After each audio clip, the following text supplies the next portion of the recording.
Cookery சேனலை பார்த்து யார் வேணாலும் சமையல் பண்ணலாம். ஆனா சுவையான சமையல் பண்றது எப்படி? நான் இதயம் நல்லெண்ணெயில சமையல் பண்றேன். ஆஹா ஓஹோன்னு பாராட்டுறாங்க. நீங்களும் இதயம் நல்லெண்ணெயில சமையல் பண்ணுங்க, பாராட்ட வாங்குங்க. தினம் தோறும் வாங்குவே இதயம் இதயம். மகாராஷ்டிராவில் பாரதிய ஜனதா தலைமையிலான மகாயுதி கூட்டணி வெற்றி பெற்று ஆட்சியை தக்க வைத்துள்ளது. அதேபோல் ஜார்க்கண்டில் முதல்வர் ஹேமந்த் சோரன் தலைமையிலான இண்டி கூட்டணி மீண்டும் ஆட்சியை தக்க வைத்துள்ளது. ஜார்க்கண்ட் வாக்காளர்கள் மகத்தான தீர்ப்பை வழங்கி இருப்பதாக லோக்சபா எதிர்க்கட்சித் தலைவர் ராகுல் நன்றி தெரிவித்துள்ளார்.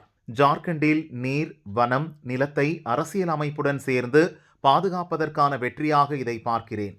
மகாராஷ்டிராவின் முடிவுகள் எதிர்பாராதவை, அவற்றை விரிவாக ஆய்வு செய்வோம். ஆதரவு தந்த வாக்காளர்களுக்கும் பாடுபட்ட தொண்டர்களுக்கும் நன்றி. எனது வயநாடு குடும்பத்தினர் பிரியங்கா மீது நம்பிக்கை வைத்துள்ளது கண்டு பெருமை கொள்கிறேன். மக்களை முன்னேற்றவும் வளமாக்கவும் தளராத அர்ப்பணிப்பு, இரக்கம், தைரியத்துடன் பிரியங்கா வழிநடத்துவார் என ராகுல் தெரிவித்துள்ளார். ஜார்க்கண்டில் இண்டி கூட்டணி வெற்றி பெற்றதற்கு தமிழக முதல்வர் ஸ்டாலின் மகிழ்ச்சி தெரிவித்துள்ளார். அதிகாரத்தை தவறான முறையில் பயன்படுத்துவது, பழிவாங்கும் அரசியல் என பல தடைகளை பாரதிய ஜனதா உருவாக்கினாலும் அவற்றை உறுதியுடன் எதிர்த்து ஜார்க்கண்ட் முதல்வர் ஹேமந்த் சோரன் வெற்றி பெற்றுள்ளார். இது மக்களாட்சிக்கும் மதச்சார்பின்மைக்கும் கிடைத்த வெற்றி என்று ஸ்டாலின் தெரிவித்துள்ளார்.